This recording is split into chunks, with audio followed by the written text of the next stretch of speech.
My name is Dr. Allan Njau from the Aga Khan University Hospital. I am a pathologist. I work in the Department of Pathology and Laboratory Medicine. Cancer is essentially a disease of the genome. And so if we are to address it, we have to address it at the genome level. And so genomics comes in to study our DNA for patients who are at risk of cancer or who already have cancer. And it helps us to make a more specific diagnosis of the cancer they are having. Secondly, it gives us information on how best we can treat that cancer. As a matter of fact, there is a great field of precision medicine in oncology.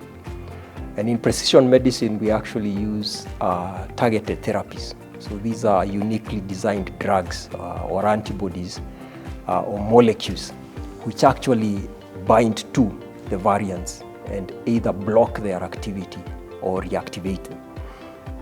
And so these targeted therapies are showing great promise in terms of improving survival and in some cases even causing cures in certain cancers. The other application is in the area of hereditary cancer.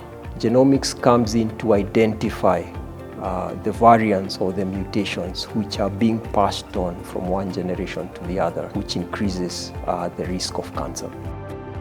And so genomics has a really wide application in cancer oncology, all the way from diagnosis to follow-up, to predicting therapy, to prognostics, meaning we can actually predict how well patients with certain variants can do compared to those who don't.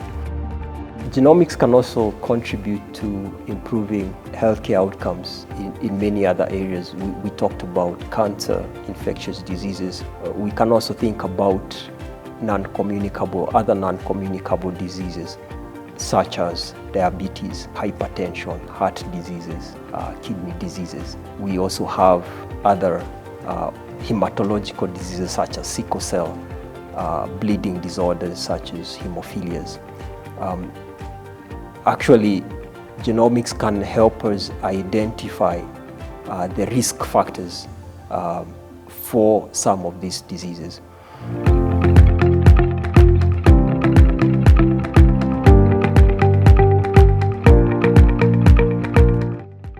So at Aga Khan University Hospital, we have become a center of excellence in cancer treatment.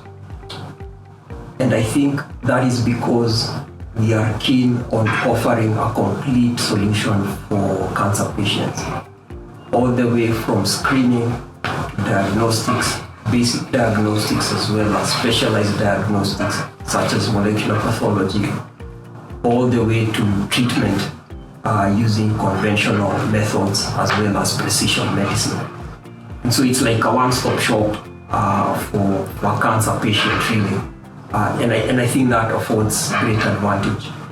At the Aga Khan University Hospital, we are currently using the Illumina next generation sequencing. Specific examples are for patients with breast cancer, ovarian cancer, prostate cancer, and pancreatic cancers.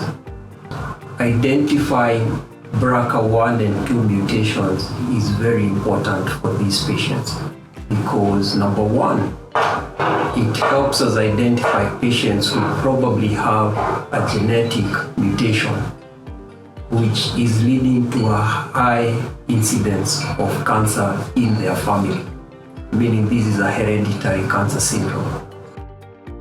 And secondly, it helps us to identify these mutations because of emerging treatment options, precision medicine. Well, another case that comes to mind where next generation sequencing was important, again, young lady with breast cancer, and we are seeing more and more young people with cancer, not just breast cancer, but also lung cancer, colon cancer, among others. And so these patients will always have questions as to why me, why my family? And they have no answers, and they are unsettled, and they are anxious, not just for themselves, they are also anxious for their children. So the MiSeq I100, which is a new instrument, is promising a lot.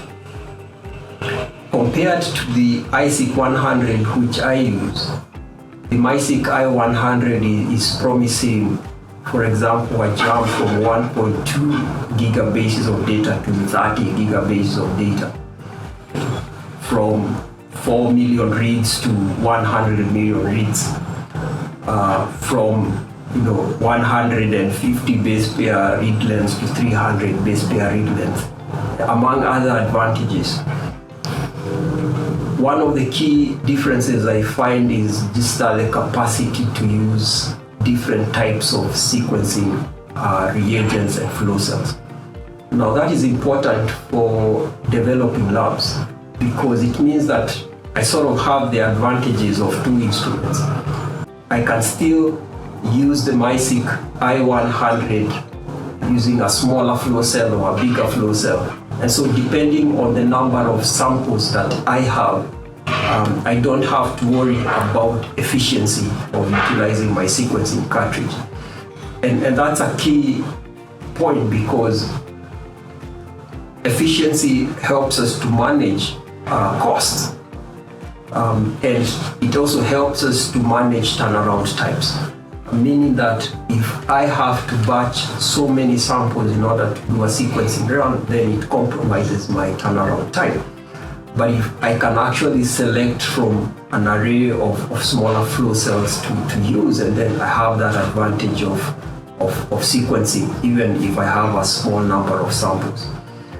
The other key advantage I saw that would be key is that quite a number of the reagents of the MiSeq I100 are room temperature reagents, meaning I can actually free up quite a bit of my cold storage space. Again, big advantage.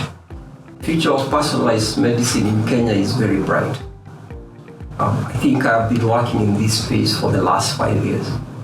And I think Kenyans are generally quick in adopting new technologies.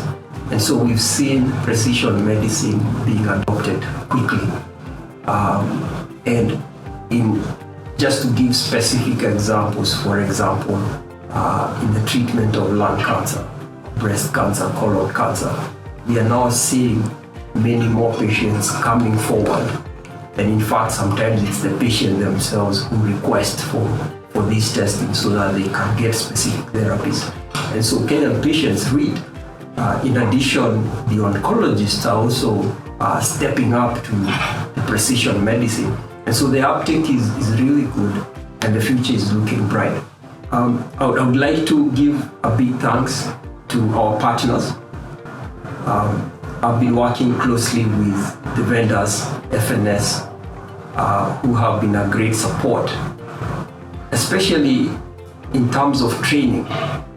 You can see the commitment there is not just to sell products, but to develop local capacity. Secondly, to Illumina, who have also supported us in developing NGS programs. I've also been working closely with Pillar Biosciences.